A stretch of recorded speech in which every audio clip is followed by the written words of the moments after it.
tricolore, menina do folclore. Às vezes tão travessa, às vezes nada avessa. Na floresta escura sou a cuca, meu olhar penetrante tudo vê. Feitiços, magia, ninguém escapa. Quero pegar criança mal criada.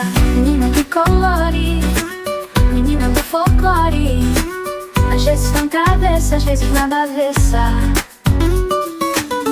No rio caudaloso sou a Yara, sereia das águas muito bela. Meu canto doce, bem forte a trela, conduzindo ao fundo, ninguém para. Menina tricolore. Oi, meu povo lindo, tudo bem com vocês? Estou muito feliz de estar aqui de volta no canal. Eu sou Gal Andrade, esse é o canal Conta uma História.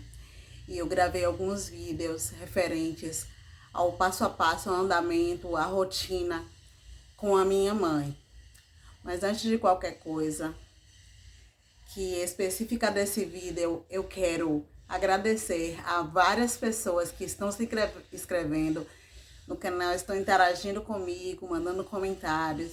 Então eu peço que você se inscreva se ainda não for inscrito, compartilhe o vídeo, que você ative o sininho das notificações e deixe seus comentários em relação aos vídeos anteriores. Quase todo mundo anda procurando pelo YouTube charme, beleza, carisma e principalmente humildade. E se você estava procurando também, você achou. Eu estou aqui para contar mais uma história, aliás, várias histórias, porque meu pai assumia a posição de contador de histórias.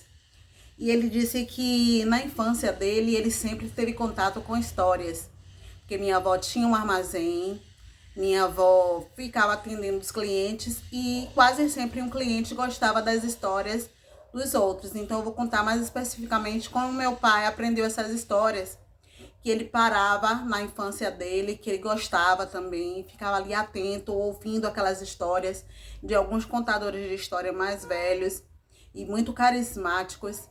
Então, meu pai, na idade adulta, já casado com seus filhos, ele não se restringia ao papel de cuidador, mantenedor da casa. Meu pai também dava essa atenção extra.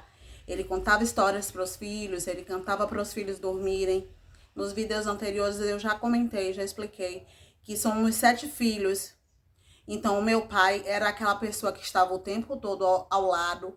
Quando nós precisávamos de companhia para ir à escola, para vacinar, para ir ao esporte, meu pai estava acompanhando o tempo todo. E à noite ele contava as histórias, que geralmente eram de terror, porque crianças nessa fase, pelo menos naquele período, gostavam dessas histórias, porque está na hora de dormir. Tem o bicho-papão em cima da casa. Então meu pai contava muito uma história do bicho-papão.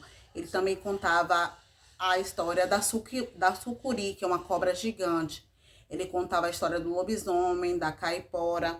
Ele contava uma história do leão, a história do papagaio. E eu quero deixar aqui essa homenagem também para o meu pai, que foi essa figura incrível na minha vida, que esteve o tempo todo me acompanhando, me ouvindo, me dando atenção, ao meu lado e ao lado dos meus irmãos, fazendo essa função de cuidar, de olhar nos olhos e de também aquela pessoa que conta as histórias para os filhos dormirem. E eu acho muito importante fazer essa homenagem, contar essas histórias que meu pai me contou. Então, uma das histórias que ele falava, que eu não vou falar assim, não vou dizer meu pai mentia, meu pai é um mentiroso. Porque quando nós focamos no saber popular, diferenciamos do saber racional, que é algo que se baseia na observação, na experimentação. Meu pai, ele aprendia com o que ele ouviu, que era o saber popular, aquele saber baseado no senso comum. Então ele contava muitas vezes a história da caipora, porque num período em que não era ilícito tirar madeira, meu pai ia na área em torno, pegava madeira para fazer cercas, ele pegava a madeira das árvores para fazer portões. Então um dia anoiteceu e meu pai não voltou. E ele sempre ia caçar algum animal ou cortar madeira para fazer essas construções. E aí minha mãe ficou muito preocupada que meu pai não voltou. Aí ele contou a história da caipora. Ele falou assim: a caipora me enganou. E meu pai repetia sempre essa frase: a caipora me enganou, eu esqueci de levar o fumo. Então, de acordo com o saber popular, a caipora seria uma figura mitológica, um protetor das árvores, um protetor das florestas, dos animais. Seria aquele animal que se preocupa em manter a natureza, em preservar o meio ambiente. E como meu pai já fazia as duas coisas que seriam consideradas erradas, cortava árvores e caçava também animais silvestres, a caipora enganou ele na crença dele, né? De acordo com o que ele acreditava. Ele disse que ficou rodando inúmeras vezes e ele não encontrava saída. Ele passava sempre pelo mesmo lugar, várias vezes, por horas a fio. E ele falou que para contentar a caipora, para ficar apaziguado, é necessário levar um pouquinho de fumo de corda, fumo de rolo, aquele fumo escuro, deixar na raiz da árvore, próximo da árvore. E aí ela pegaria para fazer um cigarro, fumar, e aí aquele caçador, aquele cortador de árvores poderia achar o caminho e ir embora. Então meu pai chegou super tarde, à noite, já tudo escuro, e ele sempre falava: a caipora me enganou, a caipora me enganou. E ele dizia aos filhos: se você entrar na mata, leve sempre um pedacinho de fumo no bolso para não ser enganado pela caipora. E agora eu vou passar para outra história que meu pai contava. Se vocês têm alguma história também em relação à caipora, se alguém da sua família já falou que foi enganado pela caipora. Eu não vi a caipora, eu nunca entrei no mato para saber. Mas eu acreditava, assim, aquele terror, aquele medo, aquele pânico de meu pai que se perdeu no mato e falou que foi enganado pela caipora. Outra história que meu pai contava era da cobra ao meio.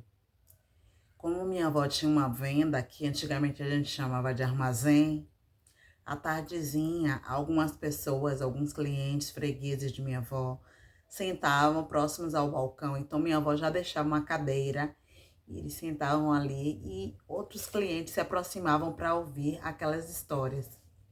Então nessa história, que meu pai disse que foi seu Apolinário que contou, inclusive outra pessoa que também contava muita história era o seu Pedro Capagato.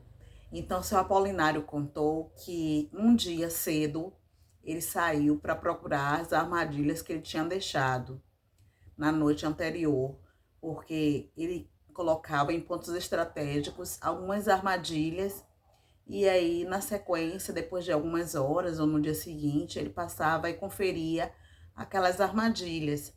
Só que por infortúnio, por tristeza, por decepção, aquelas armadilhas estavam vazias. Então, de decepção em decepção, ele foi verificando aquelas armadilhas e não encontrou nada. Então, naquele momento de tristeza, ele parou um pouco, percebeu que não valeu a pena, percebeu que foi tempo perdido em armar todos aqueles instrumentos para prender alguns bichinhos, né, que ele caçava, era a profissão dele.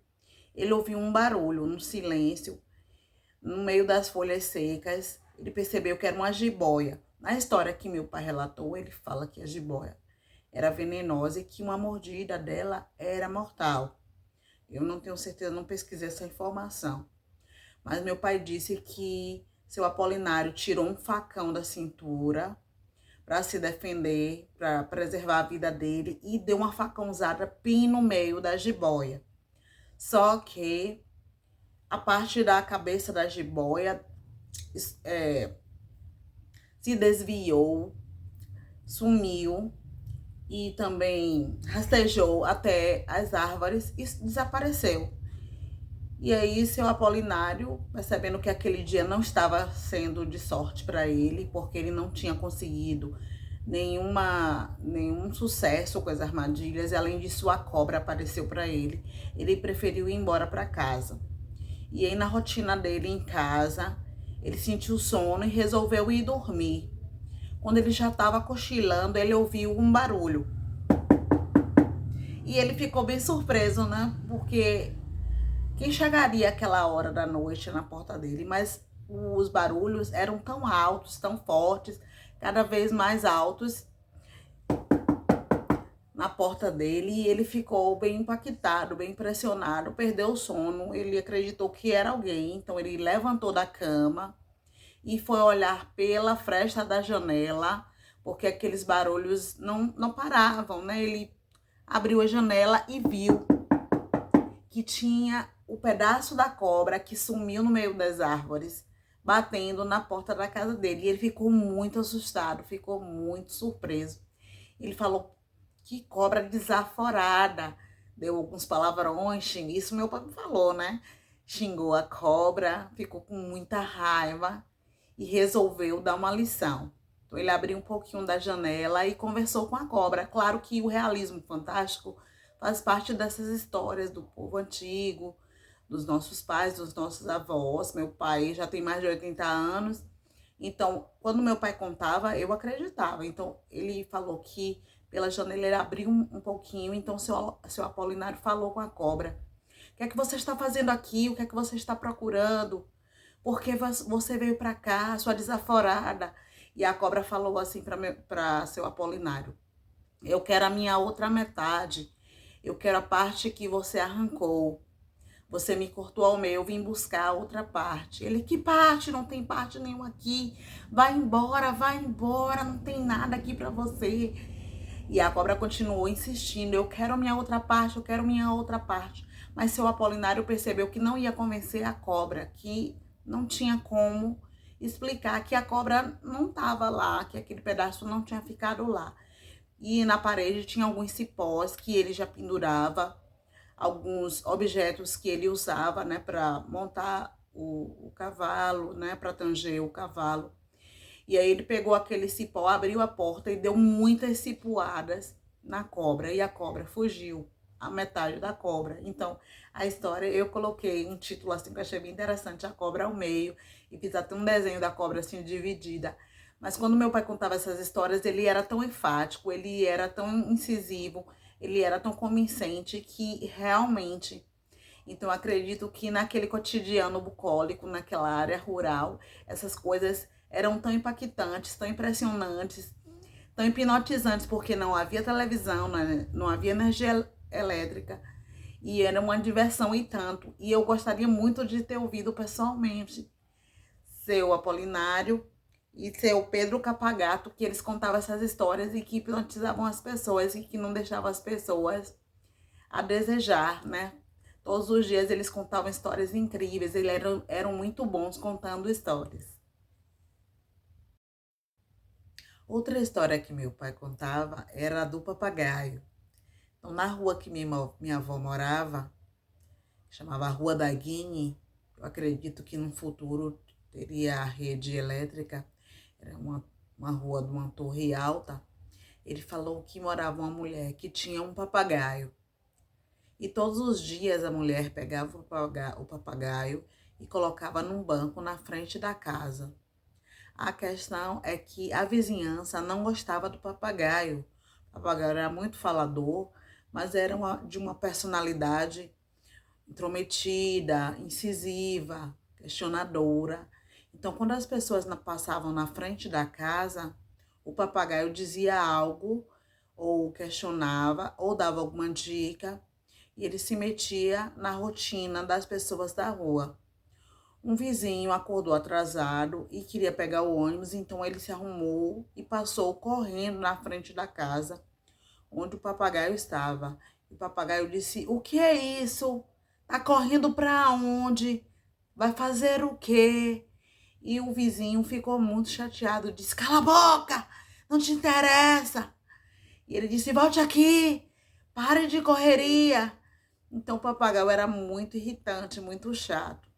E ele fazia isso com os vizinhos em geral. Ele dava muitas opiniões, ele se intrometia, ele era irritante.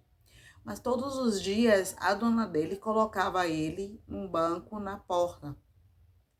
E as vizinhas e vizinhos não escapavam dessa vigilância, desse controle, desse assédio do papagaio.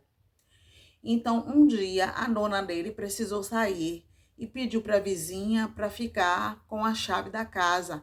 Ela queria ir na cidade e disse que demoraria um pouco. Só que a vizinha já tinha tudo planejado. A vizinha queria se vingar do papagaio. Então a vizinha pegou a chave e disse: não, qualquer parente seu que chegar, eu tô com a chave, eu cuido, eu vou abrir a porta e a pessoa vai ficar acomodada esperando você. Então, quando a dona da casa saiu e deixou a chave da casa na mão da vizinha, a vizinha abriu a chave, abriu a porta e disse ao papagaio: chegou o dia, hoje eu vou me vingar de você, se prepare. Então, muito articulada, muito premeditada, ela pegou uma agulha e costurou o fiofó do papagaio. Meu pai me contou essa história, não vou duvidar, né? Que é uma história que passou de boca em boca. Então, ela deu 3 pontinhos muito pequenininhos, muito miudinhos, muito delicados, naquela partezinha, né, do papagaio. E quando a dona da casa chegou, a dona do papagaio apareceu. Ela agradeceu a vizinha e tudo. Ela disse que ninguém apareceu, que nenhum vizinho chegou. Ela devolveu a chave. Mas aí o papagaio, que falava muito, que se expressava bastante, começou a ficar triste e a dona perguntou no mesmo dia: o que aconteceu? Me conte, me diga o que aconteceu. E ele falava a mesma frase o tempo todo: cocozido, cocozido, cocozido, cocozido, cocozido. Só que a dona não estava entendendo aquilo. Ela pensou que ele estava com sede ou com fome e colocou as sementes para ele comer, colocou um pouco de água. Ele continuou falando: cocozido, cocozido, cocozido, cocozido, cocozido. E ele não comeu mais a partir desse dia e não bebeu mais água. Então é uma história triste, mas a vizinha ficou ilesa, ninguém descobriu o que ela tinha feito. E a dona do papagaio, depois dele ser tão alegre, tão comunicativo, tão ativo, ele começou a entristecer. E depois de 3 dias, sempre repetindo essa mesma frase: cucuzido, cucuzido, cucuzido, cucuzido, cucuzido, cucuzido, ele morreu. E aí a dona do papagaio foi revirar o corpinho dele, foi fazer uma revista, né? Tocar no corpo dele e percebeu os 3 pontinhos costurados. Ah, então ela percebeu, falou cucuzido. Então esse foi o final da história. Essa outra história do leão que meu pai contava, eu acredito que foi um amigo dele, amigo não, um senhor que ficava lá, que era Pedro Capagato. Eu achava tão engraçado esse nome, Pedro Capagato. Não sei se ele capava os gatos, se ele matava os gatos, se ele comia carne de gato. Mas Pedro Capagato contou essa história e meu pai ouviu. E ele contou durante tanto tempo que até meu irmão lembrou dessa história, o meu irmão caçula, que eu já falei sobre ele num vídeo anterior aqui. Meu irmão mais novo, né, que eu cuidava como se fosse meu filho. E ele disse que nessa história do leão, o leão estava deitado debaixo de um pé de jequitibá, depois de comer um boi inteiro. Fiquei muito impressionada com essa informação, mas tentei imaginar o cenário de um leão ali bem tranquilo, descansando. Só que o leão repetia uma frase. Depois de estar alimentado, ele falava: é eu, Deus e mais ninguém. Aí, novamente, ele repetia a frase: é eu, Deus e mais ninguém. Não sei o que é que significa essa frase, mas provavelmente ele estava se sentindo feliz, animado, satisfeito. Então, ele falava: é eu, Deus e mais ninguém. E aquela frase era tão forte, ressoava tão alto, que abalava até as folhas das árvores. As folhas das árvores balançavam e todos que estavam nas imediações da floresta conseguiam escutar essa frase que o leão dizia.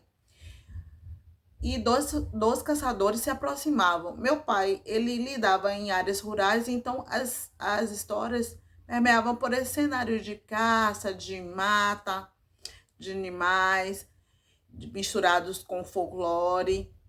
Então, esses 2 caçadores conversaram entre si e um deles falou assim: você está ouvindo o que eu estou ouvindo? parece que tem uma voz ressoando na floresta e ele parou para escutar aquela voz. Eu, Deus e mais ninguém. E os caçadores acreditaram que havia alguma coisa esquisita. Como eles queriam algo para levar para casa, né, abater alguma caça, eles começaram a andar lentamente até se aproximar desse barulho que estava ressoando da voz. E eles perceberam que quem estava emitindo esse som é um leão. E o leão continuou com essa mesma ladainha, essa mesma frase: é eu, Deus e mais ninguém. Então um dos caçadores mirou exatamente na direção da testa do leão e atirou 2 vezes. Só que o leão foi ágil, né? Um golpe de sorte. Ele fugiu, escapou e se escondeu no mato. E os caçadores perderam a sua presa. Mas o leão mudou um pouco a frase após essa situação que ele conseguiu escapar. Ele começou a dizer a frase um pouquinho diferente. Ele começou a dizer a mesma frase diariamente. É eu, Deus, o homem e mais ninguém. É eu, Deus, o homem e mais ninguém. Essa história é muito engraçada. Eu acho muito divertida. Bem incrível, assim. Minha família, em geral, lembra dessa história. Que provavelmente foi seu Pedro Capagato que contou lá no armazém de vovó. E aí meu pai contou pra gente, meu irmão lembrava dessa história, relembrou a história novamente, eu achei maravilhosa. Espero que vocês tenham amado essa história. Espero que vocês tenham aproveitado todas as histórias que eu contei. Se ficarem com dúvidas ou quiserem fazer algum comentário e acrescentarem alguma história e quiserem também que eu conte alguma história, vocês podem deixar nos comentários. Se você não fosse inscrito ainda, se inscreva. Curta, comente, compartilhe, ative o sininho das notificações para não perder nenhum vídeo quando eu postar. E eu quero agradecer a todos os inscritos que são maravilhosos, que estão me ajudando muito, que estão me dando o maior apoio. Quero deixar 1000 beijos para vocês. Beijos!